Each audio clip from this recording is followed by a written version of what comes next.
السلام علیکم ورحمۃ اللہ وبرکاتہ۔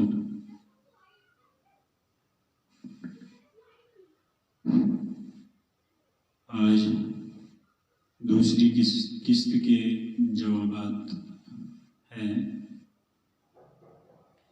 اس سے قبل ہم حضرت شیخ الہند رحمۃ اللہ علیہ کے بارے میں تھوڑی سی گفتگو سنتے ہیں۔ حضرت شیخ الہند رحمۃ اللہ علیہ یہ وہ شخصیت تھی جنہوں نے جمعیت علماء ہند کی بنیاد ڈالی۔ جمعیت علماء ہند کے قائد یہی ہیں اور تحریک ریشمی رومال کے قائد یہی تھے۔ تحریک ترک موالات کے بالکل قائد یہی تھے۔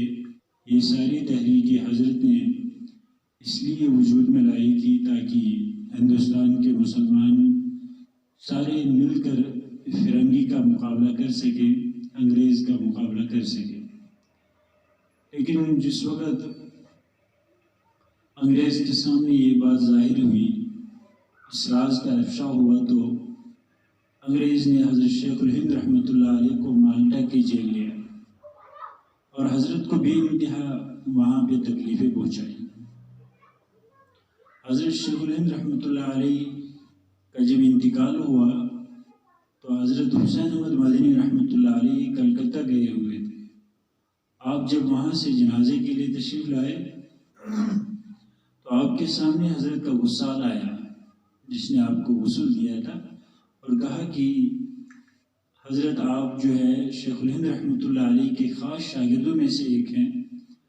آپ ہمیں یہ بتائے کہ میں نے حضرت کو غسل دیتے ہوئے آپ کے پیٹھ پر بہت سارے زخم کے نشانات دیکھے، وہ کیا ہے؟ آپ کو پتہ ہوگی۔ میں نے حضرت کے جو قربا ہیں، رشتہ دار ہیں، ان سے پوچھا تو انہوں نے جواب نہ میں دیا، کہا ہمیں کوئی پتہ نہیں، آپ کو پتہ ہوگی۔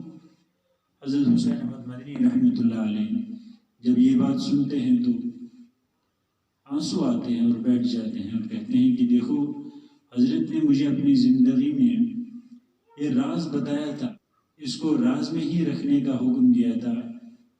اب چونکہ حضرت اس دنیا سے پردہ فرما گئے ہیں، اس لیے میں آج وہ بات، وہ وجہ آپ کے سامنے بیان کروں گا۔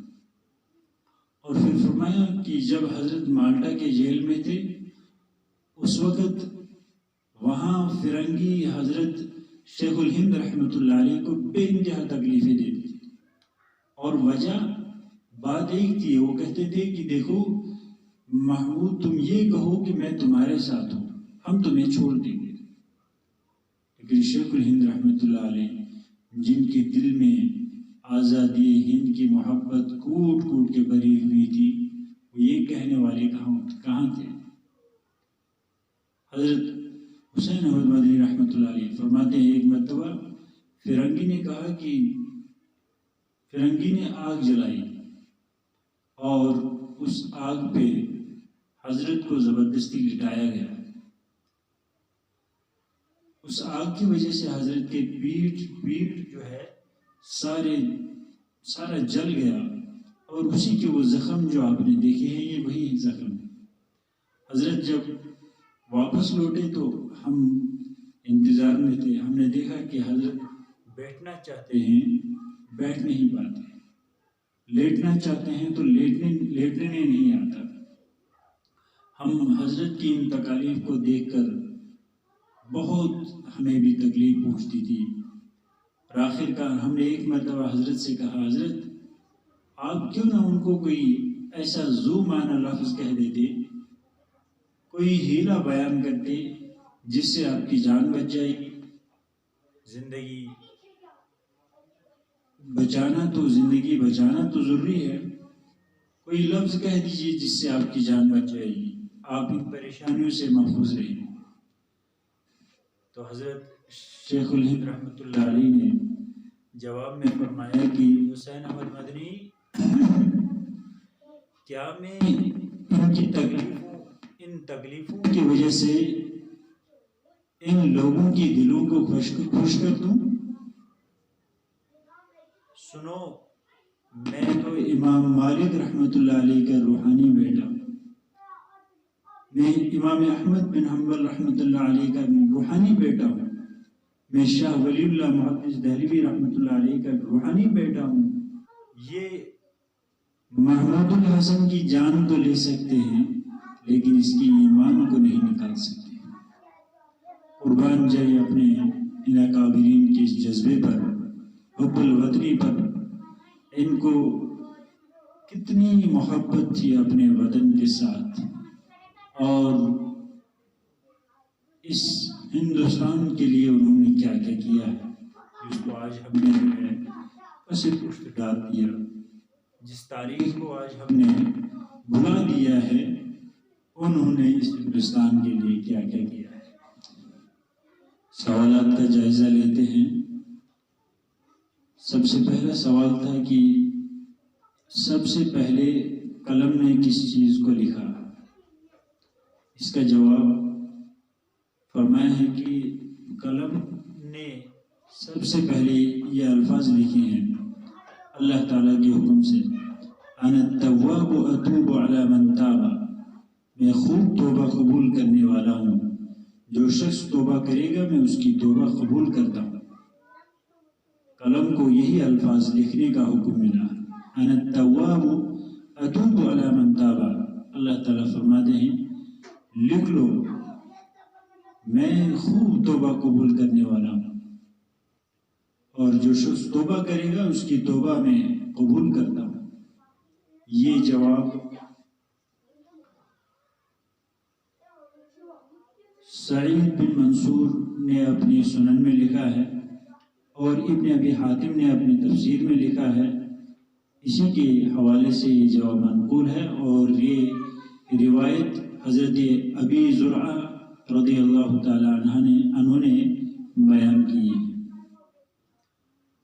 دوسرا سوال، پہاڑوں میں سب سے پہلے زمین پر کس پہاڑ کو رکھا گیا؟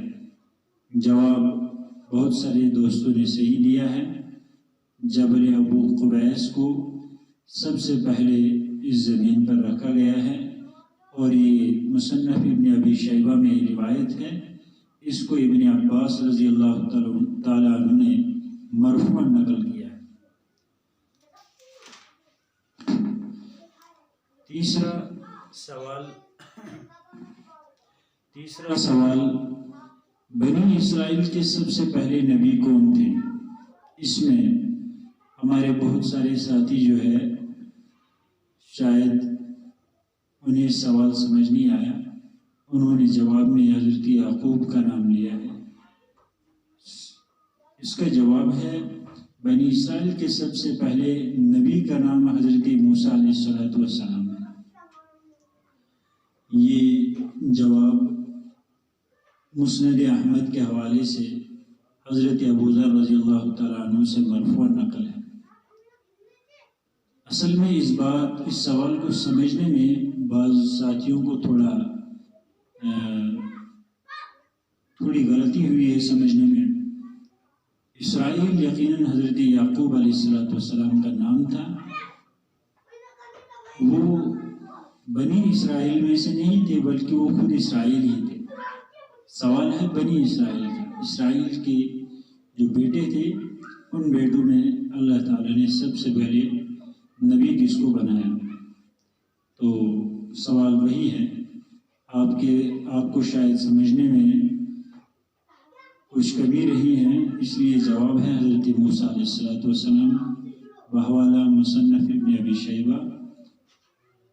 حضرت ابوذر رضی اللہ تعالیٰ نے اس کو مرفوع نقل کرتے ہیں۔ جزاک اللہ۔